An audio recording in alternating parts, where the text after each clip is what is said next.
নামাজটার নাম তওবার নামাজ। বলেন কি নামাজ? 2 রাকাত নামাজ পড়বেন আগামীকাল ইনশাআল্লাহ, আমিও পড়ব, আপনারাও। এশাবাদ দিয়া রাত্রে 2 রাকাত নামাজ তওবার। নিয়ম কি? নামাজ অন্য সিস্টেমেই পড়বেন, শুধু সেজদার সময় নিয়মটা আলাদা।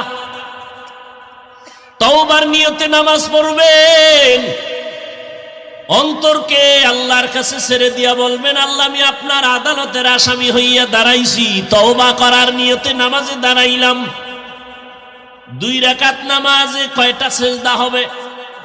4টা সেজদা হবে। সেজদায় যখন যাবেন দিলটা নরম করে যাবেন, যাইয়া 3 বার বা 5 বার 7 বার সুবহান রব্বিয়াল আলা বলার পরে এরপরে 3 বার খুব নরম হইয়া 3 বার আমার আল্লাহকে হাজির নাজির মনে করে আপনি সেজদায় গিয়া মনে করবেন, আমার কপাল মাতুয়াইল মসজিদের ফ্লোরের মধ্যে নাই, নবীর হাদিস মতে আমি আমার মাওলার কুদরতি কদমের উপরে কপাল লাগায় দিছি। এইবার আল্লাহকে হাজির নাজির জানিয়া একা একা নির্জনে বলবেন 3 বার। কয়বার?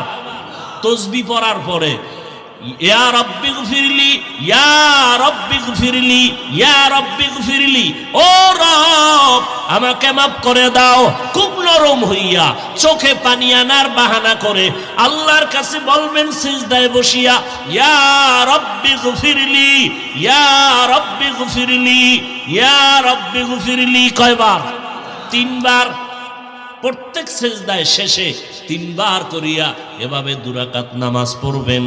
নামাজের পরে নির্জনে হাত উঁচু করিয়া ইস্তেগফার দুরূদ শরীফ পড়ে আল্লাহর কাছে এবার হাত উঁচু করে কাঁদবেন, আল্লাহ আমার জীবনের গুনাহ মাফ করে দাও। নবী কি বলছেন জানেন? এইভাবে নামাজ পড়লে ওই বান্দার সেজদার থেকে মাথা উঠবে না আল্লাহ ক্ষমার ঘোষণা না দেওয়া পর্যন্ত। তার মানে আপনি এই দোয়া পড়ে উঠবেন, এর আগেই আপনার জিন্দেগীর গুনাহ আল্লাহ মাফ করে দিবেন।